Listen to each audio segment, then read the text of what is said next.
داسې ورته وګوره دا دوی چې څو ورځې په تېرې شي بیا ښه سم خوږېږي. دغه بام باندې ناست وو د انګورو په شپو کې دلته مو انګور وخوړله ډېر ښایسته خوند یې کوی. دلته مې کشپ ولیدی ښه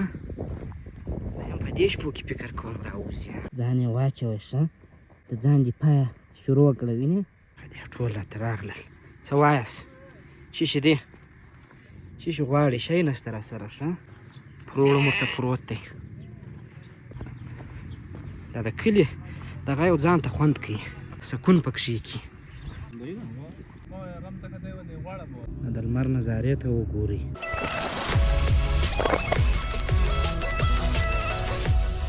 السلام علیکم ورحمت الله. بیا مو هم اختر په خیر.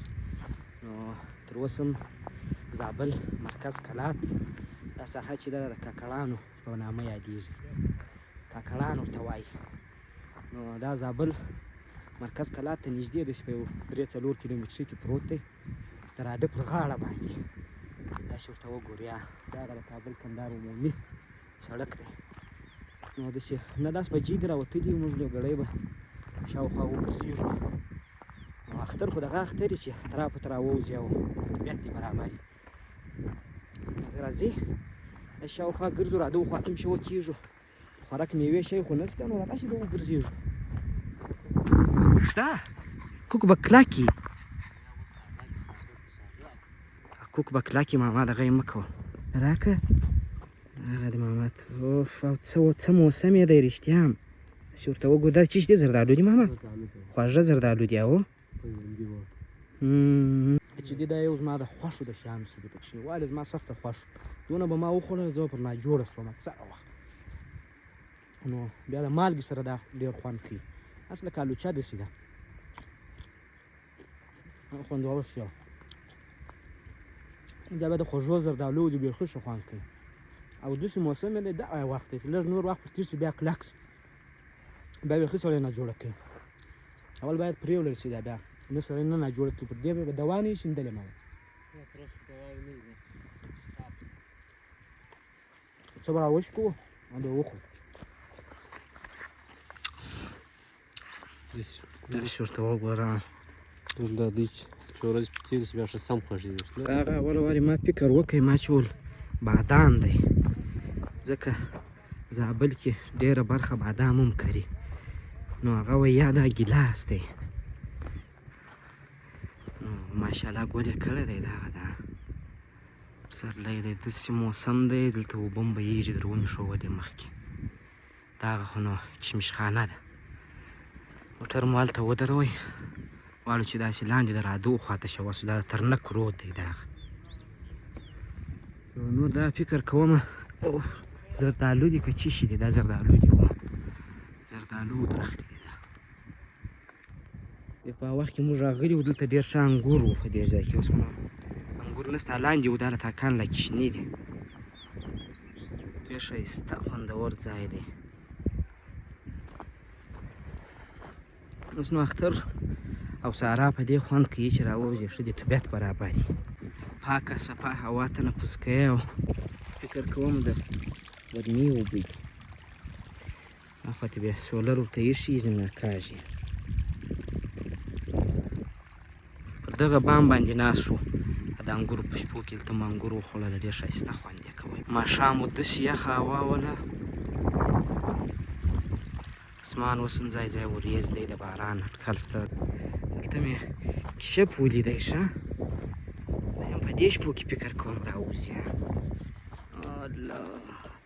الله د بیچاره دا کاسه خوش شوې ده د سر ځان یې واچوی ښه ما د خپل د ځان دفاع شروع کړه وینې هسې نو ده یم هواخوري کوي لکه موږ خپل ساتیری دې کوي. راځئ لاندې شوه کېږو د رادو خواته چې لاندې څه خبرې دي دغسې راغلو نو ځو بېرته دغسې دلته موټر ودروئ شمشخانه ده ځو داسې لاندې تاکېږو د رادو خواته. راځه ماما نو لاندې درختې شته چې بیا یو ګړی ورته کښېنو د غټې درختې به نه وي اوه لاندې روان شوم لاندې ساحه در باندې وینم زردالو مو ولیدل هغه دي داسې لاندې تاسو لاندې بیا داسې ډېر سردرخت نشته خالي د غنم دا شان کري ځکه هغه د راده غاړه ده سره وخت اوبه راځي دا د دوی د 4-5 کلو عظامت بس ولاړ شي نو ځکه غټې درختې هلته نه کري بیا وړي او دا غنم نو داسې دا موسمي شی دی بس په 15 میاشتو په 3 میاشت کې واخلي بالا کار یې په وشي هغه یې عوض رقمه ځای ورته جوړ کړی دی هغه دی پیپ راغلی دی وینې هغه ځای بیا دا لاندې ساحه وبوي او تر ټولو مشهوره ساحه چې د دې ځای ده دا هغه ځای دی دا وینې دا دې ته زه خپله نه یم ختلی خو دا په لوړ ډېر هوار ځای دی دې ته وایي تبسخر نو نه پوهېږم چې دا نوم له چی څخه اخیستل شوی دی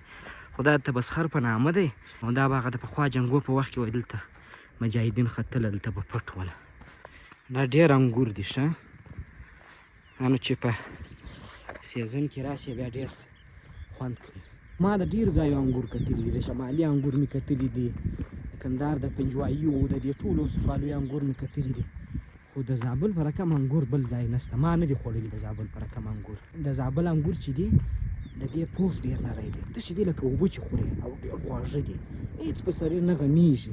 دا بیا غنم دي ورته وګورئ دغونه سوي دي غنم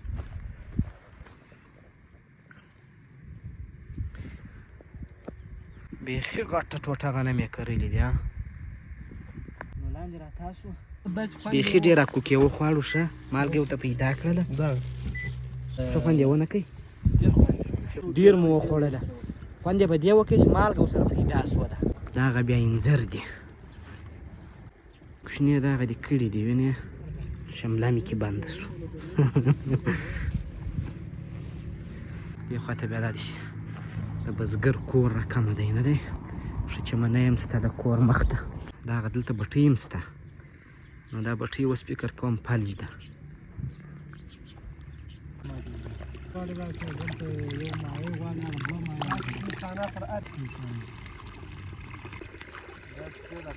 دلته بیا د پسو لپاره داسې جال جوړ کړی دی دا خو د راده غاړه ده نو اکثره دې اخواته ځنګلات هم کري نو لرګي ډېر لري زه پسونه در وښیم پسرلی دی وریان به هم یې کوچني کوچني دغه دي ټول راته راغلل څه وایاست څه شي دی څه شي غواړې شی نشته راسره ښه جال یې ورته جوړ کړی دی پروړ هم ورته پروت دی ګونیو ګونیو پروړ دی دا د کلي دغه یو ځان ته خوند کوي یو سکون پکښې کي دا تاکان چې ولیدې د هغه لښتې دي هغه دی نو هوا هم ګرمه شوې ده ورځ په ورځ تر پرون نن ګرمي ده بیخي مو ایسي لګولې ده نو اوله وارې موټر چې لمر ته ولاړ یې ګرم شوی نن بس دغه دی کابل کندهار عمومي سړک ته په ختو یو دورې نو کابل ته ولاړله لار او موږ نو ځو مرکز کلات ښار ته هغه مخامخ چې دی دا د زابل بالاحصار یا غونډ دی غونډ ورته وایي دی بیا نو زابل خو چې دی زما پلارنی او د خالپوسو وطن دی ما ته ځکه ډېر خوند راکوي هر ځای زما شناخته دی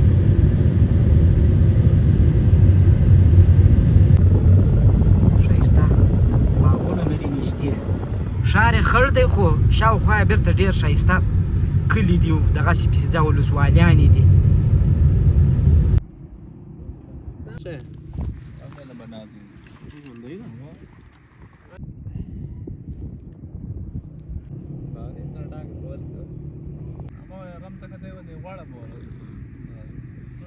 د لمر نظارې ته وګورئ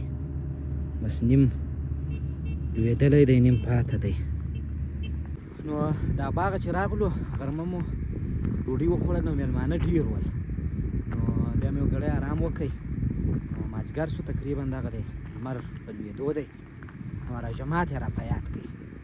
نو راغلو دا په مرکز کلات کې هغه د تفریح ځای دی دا هر مازدیګر یا اختر یا جمعه باندې خلک دې ساحې ته راوځي نو نور به داسې شینجال لاندې شته کې وینئ نو لوړ شی نشته، دغسې دښته او غوږیانې دي او هوا اخلو. نو څه درته ووایم چې په جون جولای کې ورته راشي دلته د سړي یخ کېږي. زابل نو یو د شپې لخوا په هوا کې وړې ده، ډېره ښایسته هوا لري. بیا چې دا مازې لمر په دوبي ولویږي یو رقم باد لري چې سړی خوند ورباندې اخیستی شي. زه چې اکثر وخت په دوبي باندې زابل ته راسم دې ځای ته خامخا راځم ماښام تر ناوخته پورې دلته یم، نو بیا ولاړ سم. نو بس دا و زموږ د اختر یو بل ولاګ. نو خدای دې وکړي چې خوښ شوی مو یې، ساعت مو راسره تېر شوی. نو تر بیا ښه وخت. الله